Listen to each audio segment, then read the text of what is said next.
Hello, hi, and how are you? This is Coach Aaron Saft and the Running is Life podcast. And apologies for my vacancy, my absence, my lack of communication. It's just a really extremely busy time of year, as I've mentioned, and it's just hard because I'm trying to get so much done and do so many things, and I don't want things to fall to the wayside. But as I've said, we have to give ourselves grace sometimes when we're just busy.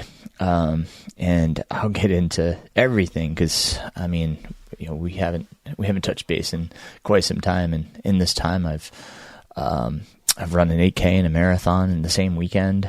I've done a bucket list run from my house up to Mount Pisgah and back.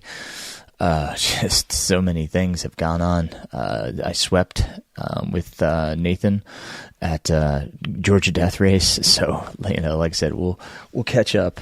But wanted to get this episode out because I had this written out and wanted to share this. I've got a recording coming up with Josh Sprague. He's the founder and creator of Orange Mud.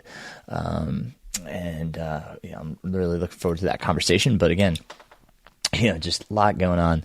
So excited for all that is to come and for all that's happened. And this episode here, we're going to deep dive into strides. I've done a previous episode on strides, but I want to kind of dip in a little bit deeper into some of the aspects of this because when I hear people talk about strides, they're very specific about the time usage, but they don't get into the variations that you can do.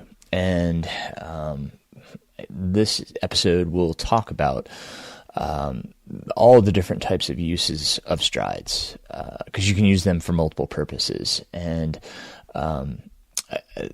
there are great times to use specific types of strides. And I think that's sometimes what we lose focus on, is that, there are specific uses and there are multiple uses for strides. And that's, something we don't oftentimes think about.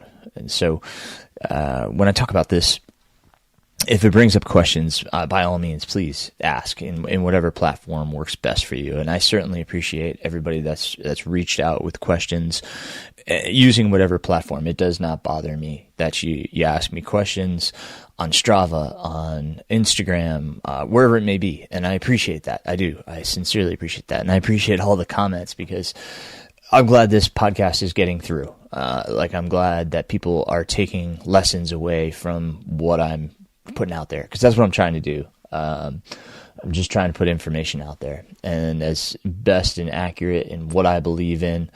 Others may believe differently, and that's fine. There are other thoughts out there. There are other theories, but this is how I use things, and this is how I've found success, not only for myself but for my athletes. So, when I say this, it's up to you to whether you want to implement it and how you want to implement it. If you have something that's working for you already, that's great. Don't worry about it. But if you want to try something, this may spark some interest in trying something different. Okay. So, strides. What do we talk about when we say strides? And that's one of the first questions that my track runners and my cross-country runners, they always ask me, what do you mean by a stride? And again, there are different efforts, and it's depending on what we're trying to accomplish. What is the goal of this stride as to what we're doing? What's the purpose? What is it serving us? And that's what we have to think of when we do these things. We can work on our turnover. In other words, we can work on our speed. We can work on how fast our legs, our cadence, if you will, how quick we can turn over our legs. We can work on strength, and we can work on both at the same time. We can work on speed and strength at the same time, which is pretty amazing. We can also work on our form, which Lord knows that after this past marathon I need to do. So we can work on form. We can get a neuromuscular response, and we're going to talk all about that and this kind of neuromuscular response of what we're doing. So a stride, in essence, it can be as short as 8 seconds and still be effective, which is crazy. Now, typically when I talk about strides, I don't if we get more than 20 seconds in a stride, it's serving a different function. When we start getting into 25, 30 seconds, we're getting more into a surge. We're doing more of almost like a fartlek. So, when I talk about strides, we're talking 8 seconds roughly to 20. Okay. That's my window for what I talk about here with strides. And again, other people use 30-second strides. But again, I think you're starting to serve a different function, especially for the purposes that we're intending here, okay? So what we're doing when I talk about a neuromuscular response, in other words, how does your brain fire that signal to the muscle, right? We're working on getting your fast twitch muscle fibers. Now, there's a whole another discussion as to fast twitch muscle fibers. What do you compose of? There's two types of fast twitch muscle fibers. There are slow twitch muscle fibers. So what we're trying to do is recruit those type 1s, those really fast twitch, the ones that are, we use in sprinting, so that we become more efficient at using those muscles. This applies across the board. We want to keep those fast twitch muscle fibers activated, and working, right? No matter what we're doing, be it, a mile, 5K, marathon, ultra, we want those, to come about. Even though in ultra, we're going to use those slow twitch muscle fibers predominantly, we don't want to be like a slug out there all the time. We want to get those muscles popping sometimes. So, that's the activation we're looking for from, these strides. It also improves your muscle and brain coordination. So the function, as I was saying, of that synapse from the brain saying, okay, we're picking it up, to the muscle actually firing. We can actually improve that by doing these strides. We can use strides to warm up, and we're going to talk about that, which helps the muscles. Okay, it warms up the muscles, which is awesome. It increases fatigue resistance. So we're firing these up. We're really burning a match is what we're doing here. We're using a lot of our ATP very quickly, depending on the stride and how long it was. Some, we don't, and we're going to talk about those shorter strides here in a bit.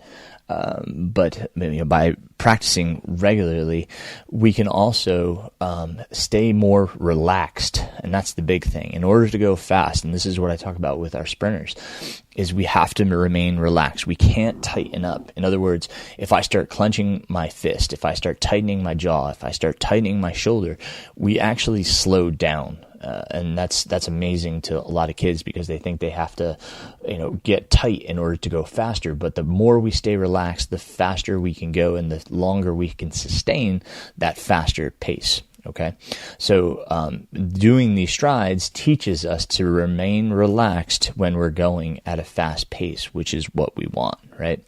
A lot of times, I don't know if many of you have done a 5K or a mile, that last little bit where we're trying to kick it into the finish, we start to grimace, we start to tighten up the jaw, and it feels like we're just stuck in mud. And that's what's going on. We're becoming too tight. Whereas if we remain loose, if we remain calm and relaxed, then we actually can kick much better. If you watch a world-class sprinter and watch them in slow-mo, you can actually see like their cheek muscles just kind of moving up and down. Their jaw is relaxed. It's amazing to see these athletes that are moving at such rapid speeds. Yeah, you can see like striations in their musculature, but their hands are open. They're loose.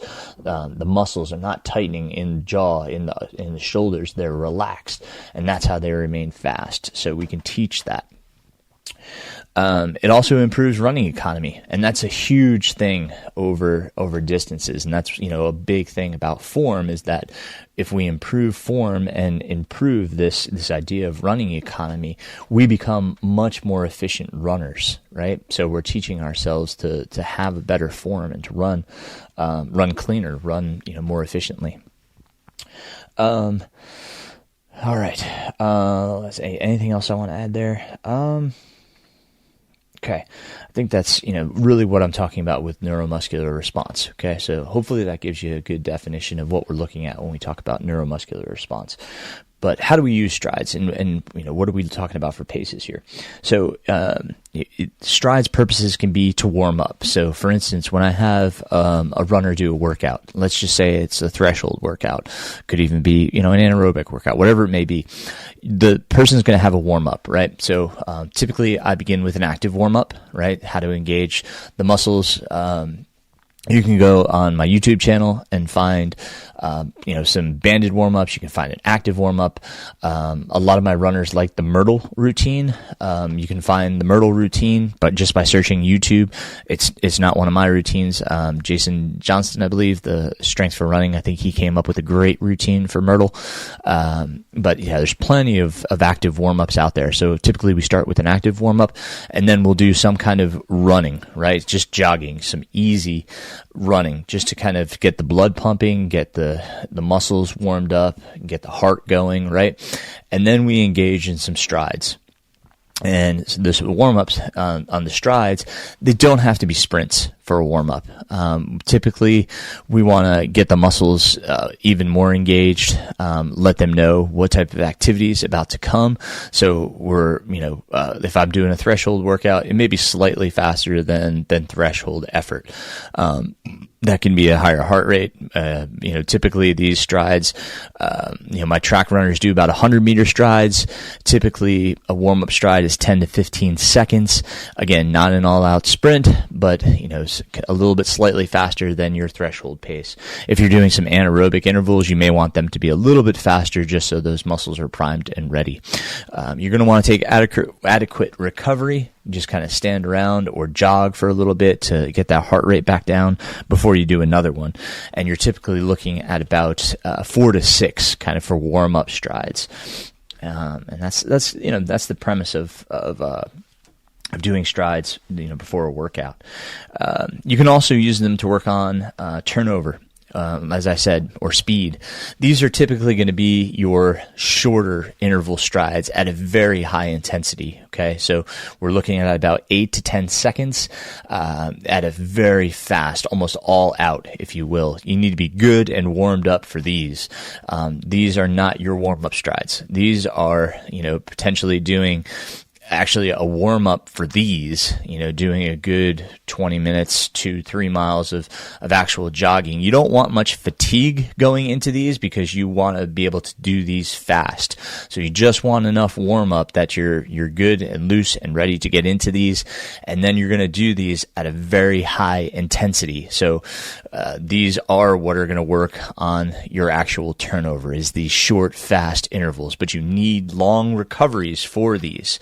Okay, so we're working a different system by doing this. A lot of my runners notice that they can't get their heart rate very high, right? I put a high intensity on these, but the heart rate doesn't get high enough. Like they're anticipating seeing a higher heart rate than what they do. We don't have enough time. The body goes into fight or flight, and it's like, wow, we're in flight right now. It doesn't have time to react to these short intervals, because by the time the heart rate starts to elevate, you're already stopping because it's only 8 to 12 seconds. But that said, it still burns a match, right? We still use that glycolytics cycle that we've kind of burned it and need to recycle and get back some ATP.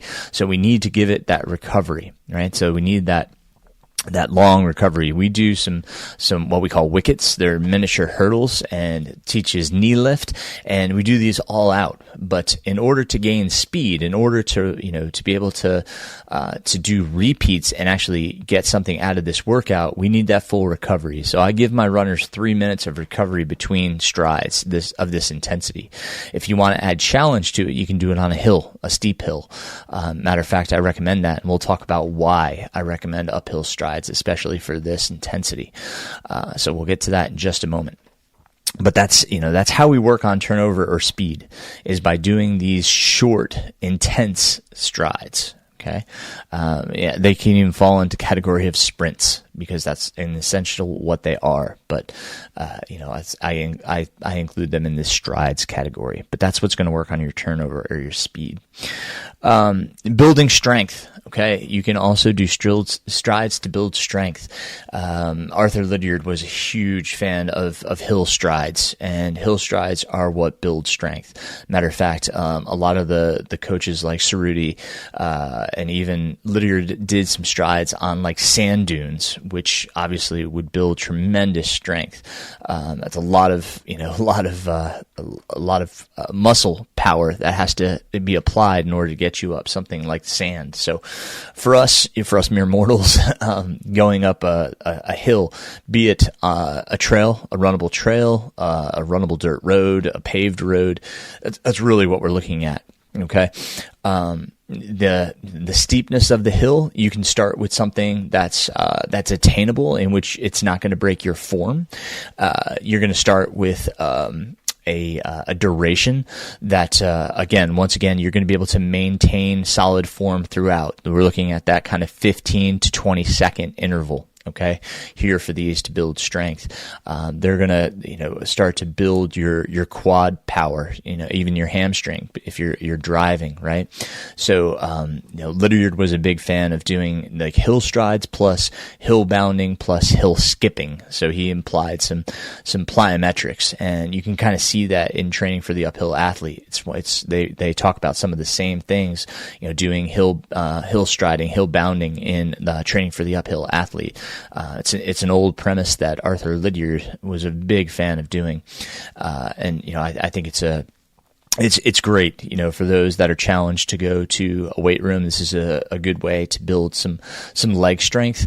It's not to say that it replaces it, or that you should totally cut out strength training and just do hill strides. I think it's a good complement to that training. Okay. So, adding hill strides is a great thing. So, again,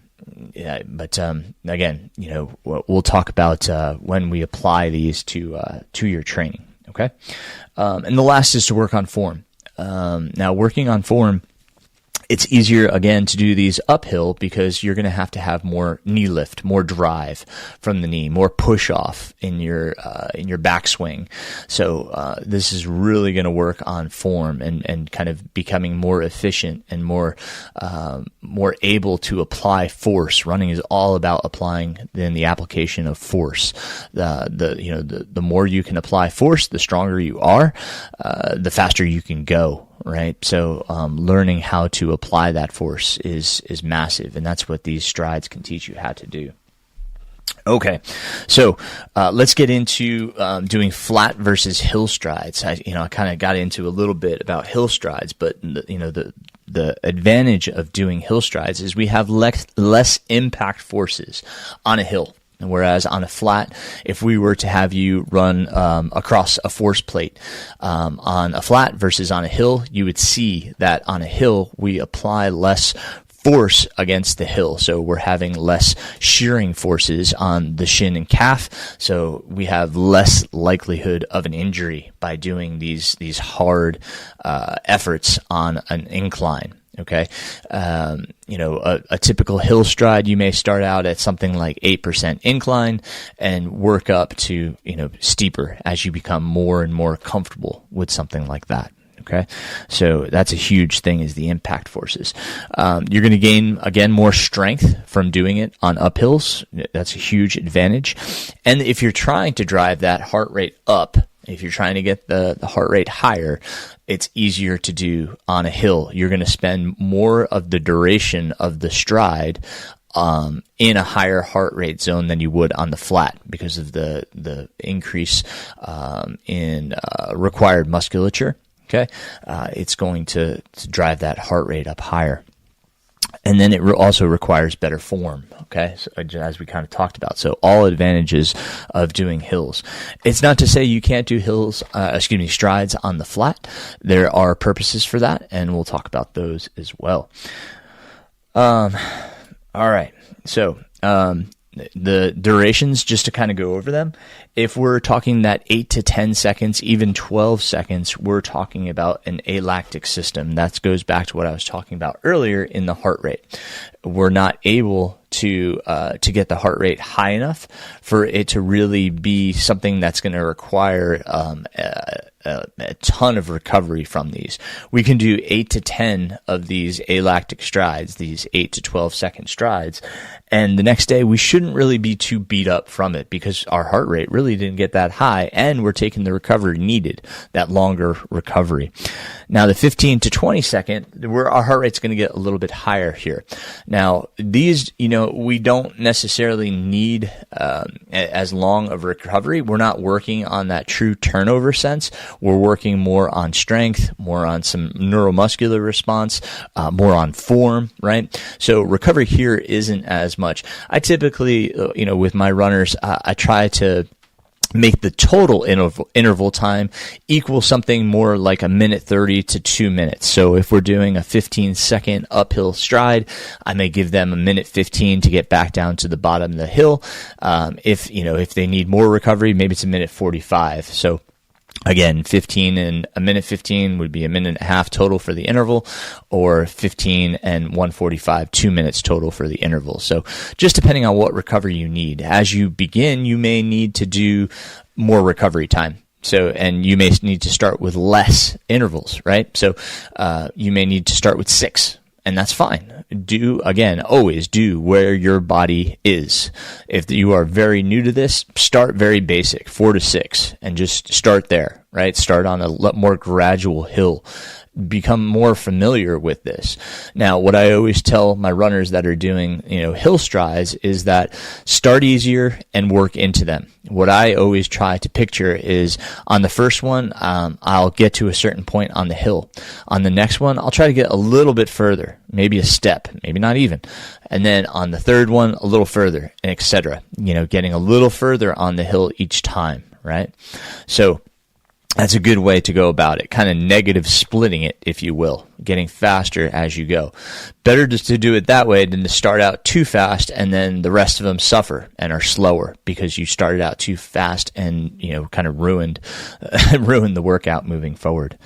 And as I talked about earlier, if you're going longer than 20 seconds, it's starting to become more of a surge, right? It's starting to become more of a workout, if you will. Like, for instance, 30-second hill repeats or 30-second fartleks. Sure, you could call them strides. I have no hesitation in saying that some, coaches and athletes call those strides. I'm not arguing that fact. I'm just saying that's starting to get into a slightly different workout now. Okay, because we're into a longer duration of time, and it probably will require more time for you to recover from something that's that long versus strides that are up to 20 seconds. Okay, so in my mind, a stride, we're going to kind of give that duration of 20 seconds or less. All right, and the intensity depends on, again, what you're working on. All right, I hope that makes sense. All right. In the past, I have done downhill strides. Some coaches have prescribed downhill strides. For a time, I kind of thought about, and I did probably prescribe to some of my athletes downhill strides, but there are some cautions that we have to take in doing downhill strides. As I talked about, the shearing forces or impact forces that we have in uphill strides is less, but on downhill now it's more. Right? We can all think about that time where we ran, whatever it was, a training run or a race in which there was a lot of downhills and our quads just felt extremely beat up. And that's because of the eccentric forces, the eccentric loading that we're putting on the quadricep muscles, right? That's dangerous, right? We don't want to overdo that. Now, I'm not saying you can't do downhill strides, but we have to be cautious about how we do them and how often we do them and what is the purpose of those. If it is to prepare you for, a downhill race, maybe you can warrant some strides downhill. right? I would rather you see, or I see you doing training runs that incorporated some climbing and descending, rather than trying to, do a workout where we're trying to do downhill strides. Some people use those as overspeed training because you can go faster. But in those cases, we have to be really careful because many times it compromises our form. I can't tell you how many times, I've tried to bomb downhill and all of a sudden I start to feel something in my knee or, in my hamstring because I've overstrided. I've compromised my form, in ways that it wasn't ready for me to do it. Right. Or it was just too fast or too much force. So we had to be really careful with these strides, maintaining, a good form, keeping those hips, over our feet, kind of getting that forward lean versus that, that backwards where we're compromising the whole, kinetic chain here. So be very careful. I would really caution people against downhill strides too often, right? Every once in a while, maybe you could warrant it, but I really want you to be careful. Use it for a specific purpose and maintain proper form. Those are my big cautions. All right. So that's downhill strides. I would feel I wasn't complete if I didn't mention those. All right, what part of the training cycle should we add these type of things to? So I like to form a bit of base training, just easy mileage, mostly in the recovery zone and endurance zone for a couple of weeks, 4 to 6 weeks, depending on how long the training cycle is for a runner, just building that aerobic capacity before adding in some strides. Now, in the early goings, I like to work on turnover, and I typically do that by prescribing a run and saying, hey, add 6 to 8, 10-second, very fast, explosive uphill strides. That's how we add these. Again, it depends on the athlete. There are some athletes that have repetitive injury cycles, which, we're really trying to be careful with how much intensity we're incorporating. All right. So some athletes may not be eligible or best suited for these type of activities of doing strides. If you've had hamstring injuries in the past, shin splints, calf injuries, we have to be really careful about these and make sure that the body is well prepared for them. And that may be focusing on some strength training prior to doing such activities, right? So doing some strength training, doing some mobility, making sure the body is ready for this type of activity. And not only that we're maintaining proper form while doing them so that we're not, using improper form that may cause us to get injured. Okay. So, that's probably the early part of the training cycle is incorporating those quicker 8 to 12 second uphill strides.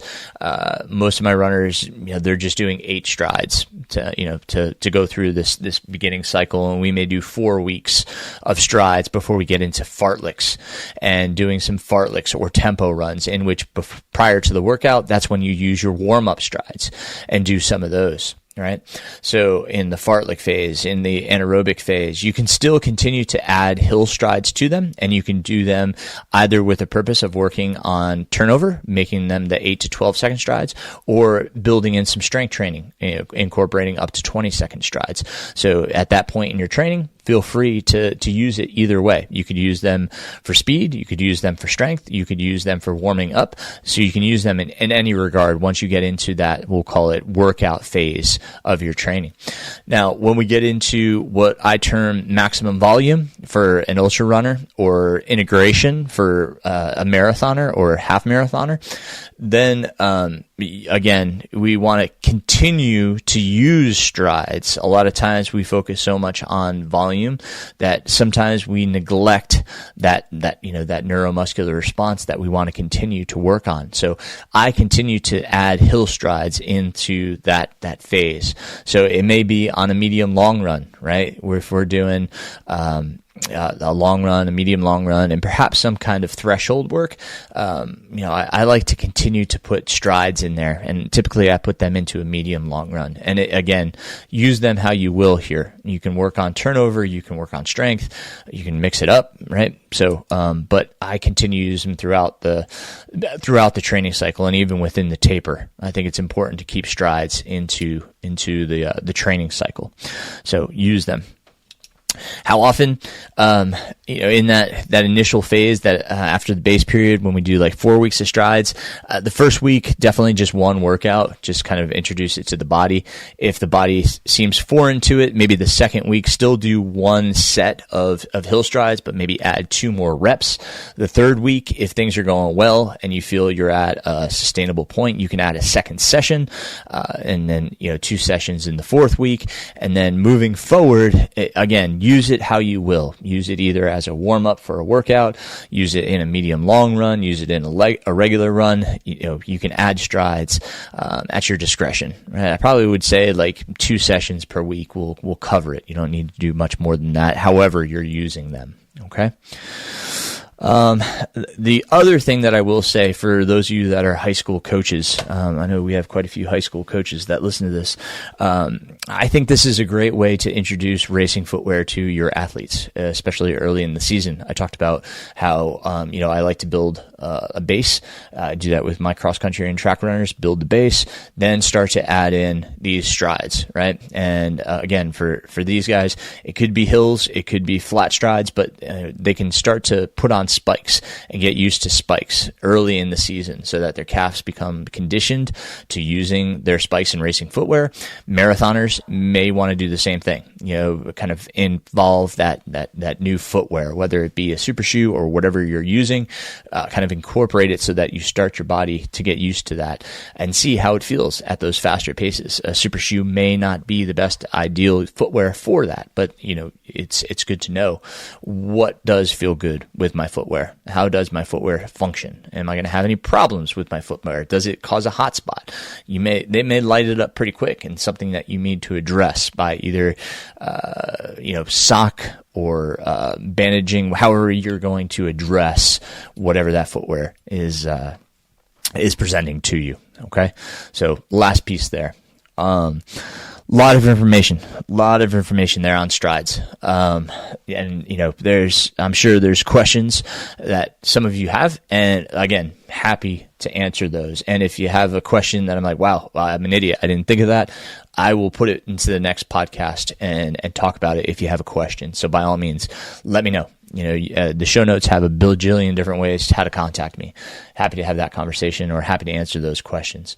So please let me know. All right, so that's our stride conversation. Let's talk about what's been going on. Oh my goodness. So a few weeks back, I went with my daughter and my wife to Virginia Beach and some of our athletes for the Adidas Indoor Nationals. My daughter ran the 800, had a 3-second PR, which was fantastic. Very happy for her. And she had a learning lesson in the mile. The mile, she got kind of distanced from the lead pack and, got stranded without being able to make the move to get around the girl in front of her. And, it was a learning lesson in strategy and understanding where people are at and, what you need to do and be attentive in the race. So some great lessons there at the Adidas Indoor Meet. Really proud of her for being there, of course, for her results. Just fantastic. I mean, a 3-second PR in the 800. Couldn't be happier for her. And while we were there, the Shamrock Marathon and 8K were taking place, as well as the half marathon. I signed up for the 8K on Saturday and the marathon on Sunday as a challenge to myself. I often talked with my athletes, and we kind of we make each month a Google Doc that we share, and we write down lessons that we've learned, and we talk about those in our weekly Zoom meetings. And one that I'm sharing with my athletes is that we need a constant reminder of hard things and how to react to hard things. How do we find comfort in discomfort? And this racing weekend was a great reminder to me of that, that very point. Running the 8K Saturday, I was trying to keep it controlled. I ran about I think it was around 6:55 was my average pace, somewhere around there. And I was trying to keep it, like I said, just controlled. There was a guy at the very end. He came by just kind of talking smack about people he was passing, just using profanity. It was just, I was very put off by it, and my ego kicked in, and I ended up kind of hammering home to make sure this guy understood that it was not okay what he was doing. So I kicked it in, so it was a little bit hard at the end, probably a little harder than I wanted it to be with having a marathon the next day. I will say that on a side note, I saw my old Ultra rep, Aaron, at the expo, and they had the Vanquish Carbon 2s, the Ultra Vanquish Carbon 2s, and I bought a pair at the expo. And, oftentimes we say you shouldn't really try anything new on race day. I'll be honest, this was more of I'll say an experience than it was a race for me. I had not trained for, per se a marathon, other than the regard that I was ready for the distance. So the shoes felt great. I used them in the 8K. I used them in the marathon. And I really enjoyed them. Really cool pair of shoes. Felt great. So, went out there on Sunday. Didn't really know what to expect. Found myself in the second corral. So, in the second corral, I quickly spotted the 3:30 pace group, and I was like, hey, why not? Let's just latch on to these guys. And, quickly found, my people. Most of them were ultra runners, and we talked about ultras and what they had coming up and their experiences and such, which was super cool. The race went by pretty quickly. But I started noticing probably around like mile 20, things were getting a little bit more challenging for me. It was getting warm. It had been windy. We had been running into a headwind, which was a challenge. And I can notice my heart rate was really starting to creep up and becoming challenging for me to maintain. So, around mile 22, the lead pacer, was like checking around and asked me how I was doing. And I said, I'm doing fine. And it wasn't but maybe a quarter mile later that I just couldn't sustain the pace. We had been running between 7:50 to 8-minute pace. And it just became really challenging. My heart finally was like, hey dude, like we've been trying to get rid of this lactate for you for a few too many miles. And it just made me slow down, which, that's the price we pay sometimes when we haven't really been training for something like a marathon. So, with 4 miles to go, having done the 8K the day before, my body finally was like, hey, you got to slow down. So, the last 4 miles were a challenge. And that's why I say, we need those constant reminders, because everything in my brain screamed for me to walk and just, hang on, just take a break. Would you please? Like, we've been going hard for 22 miles. This is a bit much for us today. I didn't. I just said, all right, getting to the finish. We're getting to the finish. This is hard. I can take recovery after this. I need to do hard things and remind myself that it's okay to be uncomfortable. And that's where I put myself for the last 4 miles. Just fought my brain, fought my body. And, I was able to maintain, not, it wasn't an 8-minute pace, but it was, somewhere like 8:30 to 8:40, something. You can see it on my Strava. It's out there. and just, get to the finish. And I still finished at, 3:30:46. I want to say was my finishing time. So, for having run the 3:30 group, I got to say, I'm pretty pleased that I was able to manage that finish. it was tough, but again, a great reminder to me of discomfort. Allowed me to see I still need to continue to work out and do some lactate threshold work. I think that will improve me. I had a really good workout this past week. I did a threshold workout. Again, you can see it on Strava. I did 15, 12, 10, 8-minute intervals with 5 minutes, 4 minutes, 3 minutes recovery. Kept my heart rate below 87% of max, so kind of that LT2, and had a great workout. Very pleased with the result. A lot of my my average was somewhere between 7:10 to 7:15 pace, which is a great sign. I gave myself time to recover from the marathon, kind of absorbed that fitness, and then plugged in this workout and had an even better result. So really happy with that. Super happy to see that threshold work is doing great. And I did that on a dirt road. So it probably would have been a little bit faster on a paved road, but I'm going to be racing on dirt. So that was great. This week ahead of me, I'm going to take a recovery week. I'm going to just kind of down my volume a little bit. I've had my volume up for the past few weeks because I did that marathon weekend. So I got in 10 on Saturday, and then on Sunday with the marathon, I did a 3-mile warm up, got in 29 miles. And last weekend, like I said, Nathan and I swept the Georgia Death Race, which was an amazing experience. Being at the back of the pack and being with the last runners, our job was to kind of catch up with the last runner and stay with them to the aid station.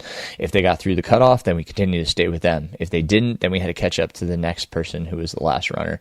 And just being with these runners at the back of the pack and hearing their stories and hearing about them and trying to clean up the course. It got cold that night. It was in the 30s, blustery, cold wind.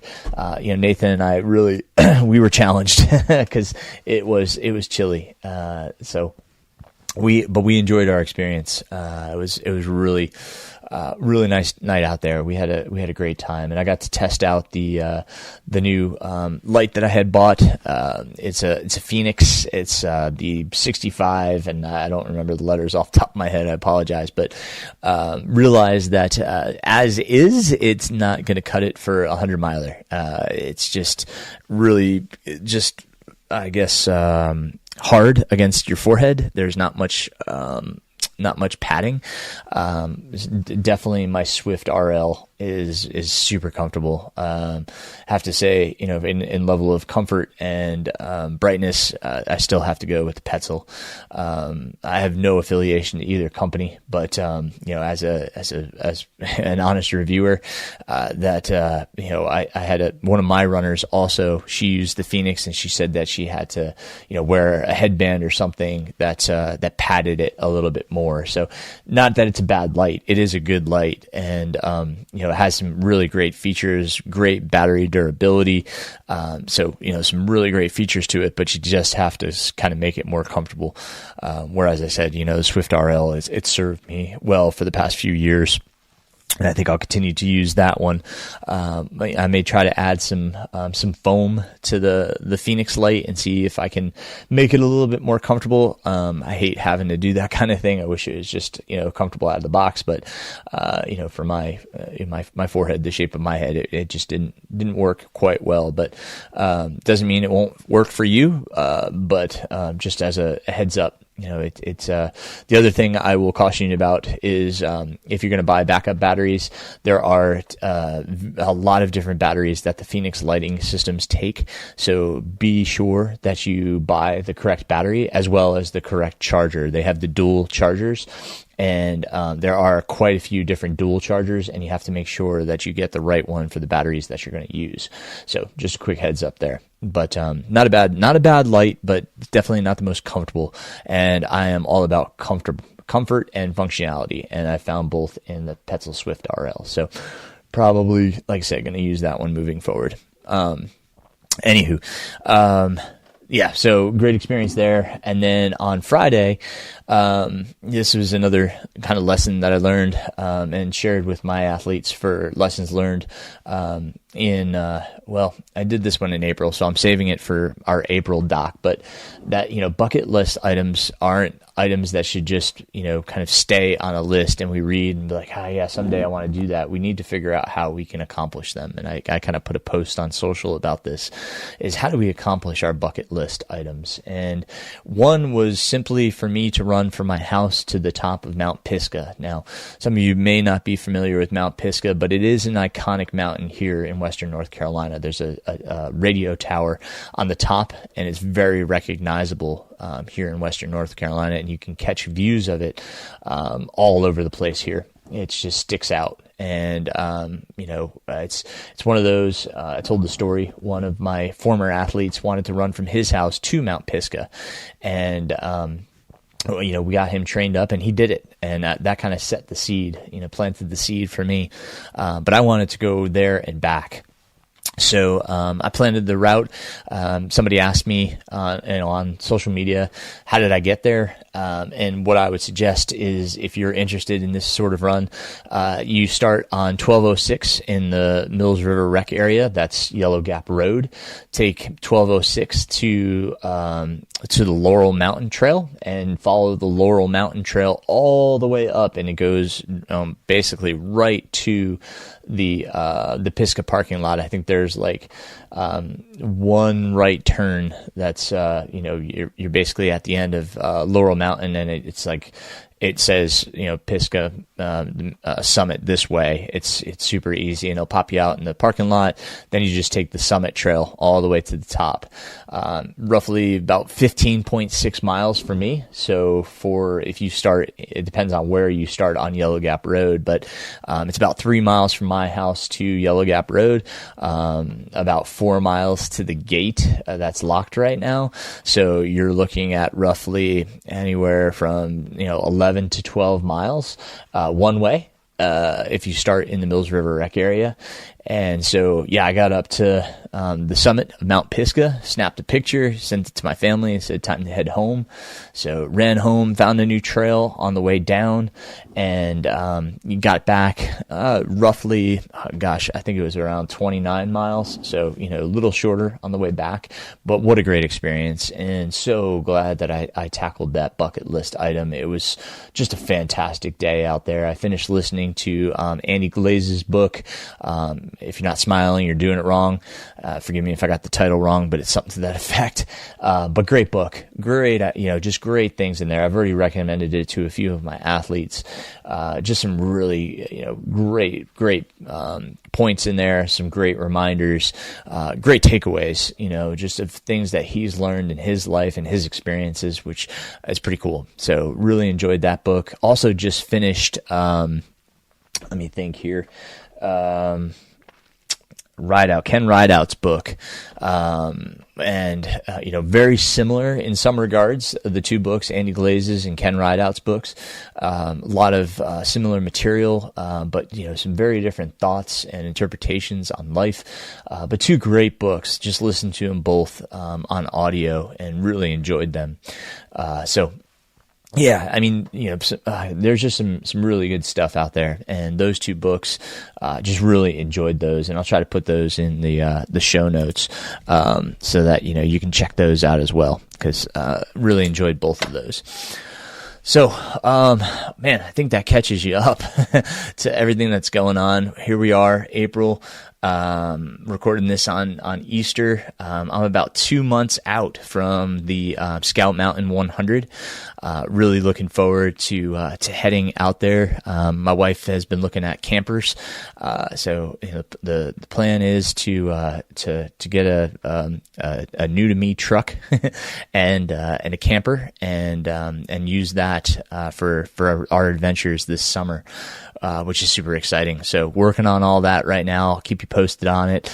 Doing our planning for Scout Mountain. Looks like I've got some great crew and pacers lined up. Nathan and Clay and Penny are going to be out there to help me out. So I really appreciate those guys. And then July will be Ure and crazy mountain. So I'm going to call that duo "You're Crazy" because they're back to back. It's going to be a heck of a week. Who knows if we can do it, but that's the point of it, right? That's something that I took away from Andy Glaze's, because he did the Canyon 100 and Cocodona. And that's 350 miles in the span of a week, which was insane. So hearing that kind of gave me hope that I can do something stupid and crazy. And that's what we got to do sometimes, is do the hard things, just to remind ourselves we can, and enjoy the possibilities. So with that, my friends, I'm going to close out for now. Look forward to my conversation coming up with Josh once again from Orange Mud. And I want to thank again my friends there at Friction Prescription for the discount. I'll put that code in the show notes. Just some wonderful things out there. We've got a great community. I appreciate you all. Again, thank you for all your support and comments. Thanks for listening and being a part of this podcast. So until next time, my friends, keep moving forward. Running is life.